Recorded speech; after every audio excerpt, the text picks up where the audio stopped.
அனைவருக்கும் வணக்கம். இன்றைக்கி நம்ம சேனலில் ஒரு டேஸ்டியான breakfast and dinner combo recipe பார்க்கலாம் வாங்க. அதுக்கு முன்னாடி நம்முடைய சேனலை மறக்காமல் சப்ஸ்கிரைப் பண்ணிடுங்க.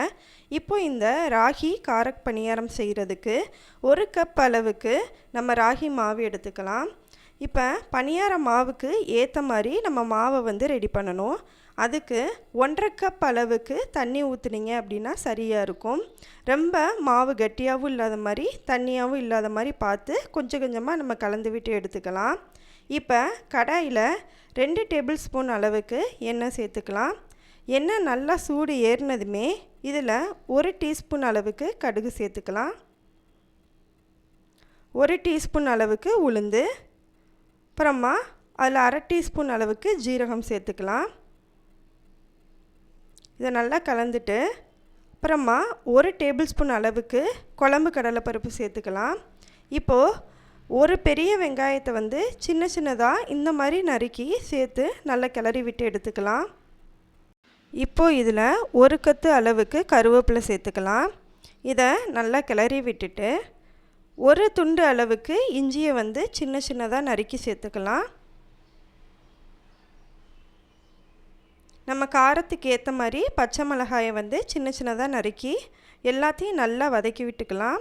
இப்போ இதுக்கு தேவையான அளவு உப்பு சேர்த்துட்டு இது எல்லாத்தையும் நல்லா கிளறி விட்டு எடுத்துக்கலாம். வெங்காயம் கொஞ்சம் நல்லா வதங்கி வர வரையும் இதை நல்லா கிளறி விட்டுட்டே இருக்கணும். இப்போது வெங்காயம் எல்லாம் நல்லா வதங்கி வந்ததுமே நம்ம ரெடி பண்ணி வச்சுருந்த மாவில் இதை சேர்த்துட்டு நல்லா கிளறி விட்டு எடுத்துக்கலாம். இப்போது தேவைப்பட்டுச்சுன்னா கொஞ்சம் போல் உப்பு சேர்த்துட்டு இதை நல்லா கலந்து விட்டு எடுத்துக்கோங்க. மாவு கரெக்டான பக்குவத்தில் இருக்கணும். இப்போது நம்ம பணியாரம் சுடுறதுக்காக நம்ம பணியார சட்டியை ரெடி பண்ணி எடுத்துக்கலாம். கொஞ்சமாக எண்ணெய் சேர்த்துட்டு எண்ணெயை நல்லா எல்லா இடத்துலையும் ஸ்ப்ரெட் பண்ணி எடுத்துக்கலாம். நம்ம வீட்டில் இட்லி தோசைக்கு மாவு இல்லாத நேரம் இந்த ரெசிபி நம்ம ஈஸியாக செஞ்சிடலாம். டேஸ்ட்டும் பார்த்திங்கன்னா ரொம்பவே நல்லாயிருக்கும்.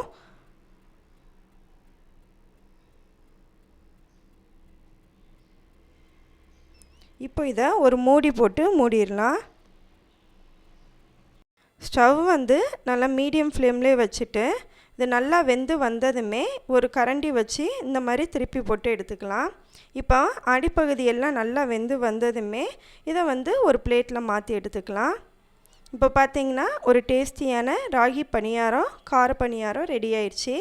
இப்போது அதுக்கான ஒரு பெஸ்ட்டு காம்பினேஷன் ஹோட்டல் ஸ்டைலில் வெங்காய சட்னி எப்படி செய்யலான்னு பார்க்கலாம். கடாயில் 2 டேபிள் ஸ்பூன் அளவுக்கு எண்ணெய் சேர்த்துட்டு ஒரு பெரிய வெங்காயத்தை இந்த மாதிரி சின்ன சின்னதாக கட் பண்ணி எடுத்துக்கலாம். சின்ன வெங்காயம் இருந்ததுனாலும் சேர்த்துக்கோங்க.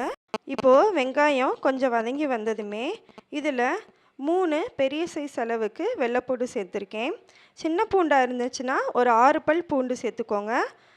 இதை எல்லாத்தையும் நல்லா வதக்கி விட்டு எடுத்துக்கலாம். இப்போ நம்ம காரத்துக்கு ஏற்ற மாதிரி நம்ம மிளகாய் வத்தல் சேர்த்துக்கலாம். நான் 2 மிளகாய் வத்தல் சேர்த்துருக்கேன். இது எல்லாத்தையுமே நல்லா வதக்கி விட்டு எடுத்துக்கோங்க. இப்போ மீடியம் சைஸ் அளவில் இருக்க ஒரு தக்காளியை கட் பண்ணி இந்த மாதிரி சேர்த்துக்கலாம். இது எல்லாத்தையுமே நல்லா வதக்கி விட்டுக்கலாம். இது கொஞ்சம் வதங்கி வந்ததுமே ஒரு சின்ன நெல்லிக்காய் அளவுக்கு புளி சேர்த்துக்கலாம். தக்காளி வெங்காயம் எல்லாம் நல்லா வதங்கி வந்ததுமே நம்ம அதுக்கடுத்து தேங்காயும் பொட்டுக்கல்லையும் சேர்த்துக்கலாம். இப்போ பார்த்திங்கன்னா தெரியும், தக்காளியும் வெங்காயம் எல்லாமே நம்மளுக்கு நல்லா வதங்கி வந்துருச்சு. இப்போ இதில் 1 டேபிள் ஸ்பூன் அளவுக்கு பொட்டுக்கடலை சேர்த்துக்கலாம். 1 டேபிள் ஸ்பூன் அளவுக்கு மட்டும் சேர்த்துக்கோங்க, அதுக்கு மேலே சேர்க்க வேண்டாம். இப்போது இது எல்லாத்தையும் நல்லா கிளறி விட்டு எடுத்துக்கலாம். கடைசியாக 2 டேபிள் ஸ்பூன் அளவுக்கு தேங்காய் துருவல் சேர்த்துட்டு இது எல்லாத்தையும் நல்லா கிளறி விட்டு எடுத்துக்கலாம். இப்போது இதுக்கு தேவையான அளவு உப்பு சேர்த்துட்டு ஸ்டவ்வை ஆஃப் பண்ணிடலாம். நல்லா கலந்து விட்டு எடுத்துக்கோங்க. இப்போ இது சூடு ஆறுனதுமே இதை ஒரு மிக்ஸி ஜாரில் மாற்றி எடுத்துக்கலாம். நம்ம எப்பயுமே சட்னிக்கு அரைக்கிற மாதிரி இதை நல்லா ஃபைன் பேஸ்ட்டாக இதை அரைச்சி எடுத்துக்கலாம். இப்போ பார்த்திங்கன்னா வெங்காய சட்னி ரெடியாகி வந்துருச்சு. இப்போ இதில் கடுகு, உளுந்து, கருவேப்பிலை எல்லாத்தையும் தாளிச்சிட்டு இந்த மாதிரி சேர்த்துக்கலாம். இந்த சட்னி பார்த்திங்கன்னா ரொம்பவே டேஸ்ட்டாக இருக்கும். எப்படி இருந்துச்சுன்றதை கமெண்டில் சொல்லுங்கள்.